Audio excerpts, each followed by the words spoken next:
Doctor Arnab Kumar Chowdhury. আমি consultant রাডিওলজিস্ট। আমি জাতীয় হৃদরোগে কর্মরত আছি। তো আমার ২য় পুত্র সন্তান এখানেই ভূমিষ্ঠ হয়েছে এবং যেহেতু আমি এই হসপিটালের সাথে সম্পৃক্ত আ একদম সূচনা লগ্ন থেকেই। তো যেহেতু আমি জানি যে এই হসপিটালের সিস্টেমটা একটু অন্যরকম এবং খুব নিট অ্যান্ড ক্লিন এবং সার্বিক দিক থেকে সব ধরনের স্টাফদের আমরা একদম from the very beginning time থেকে আমরা সব ধরনের সহযোগিতা পেয়েছি। তাই আমি সিদ্ধান্ত নিই যে অনেক বড় হসপিটালগুলোতে না করি।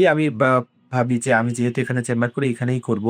কিন্তু এখানে এসে আমি দেখলাম যে আমি যতটুকু ভেবেছিলাম উনারা আন্তরিক তার থেকেও অনেক বেশি এবং প্রত্যেকটা বিষয়ে আমি খুব ভালো সার্ভিস পেয়েছি।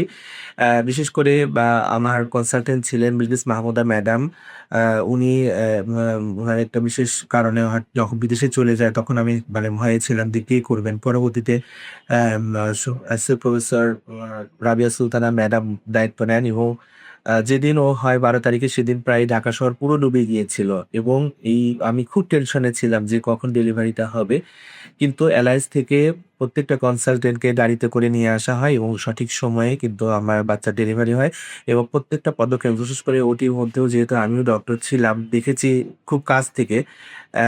অনেক জায়গার অপারেশন থিয়েটারের থেকেও এখানকার অপারেশন থিয়েটার অনেক নিট অ্যান্ড ক্লিন এবং প্রতিটা স্টেপে অনেক স্টেরিলাইজেশন মেইনটেইন করা হয় এবং খুব দক্ষতার সঙ্গে করা হয়। তো সৃষ্টিকর্তার রহমতে বা অপারেশনের পরে মা, বাচ্চা দুজনেই সৃষ্টিকর্তার রহমতে ভালো আছে। আমরা আজকে 2nd পোস্ট অপারেটিভ দিয়ে আজকে আমরা বাসায় যাচ্ছি।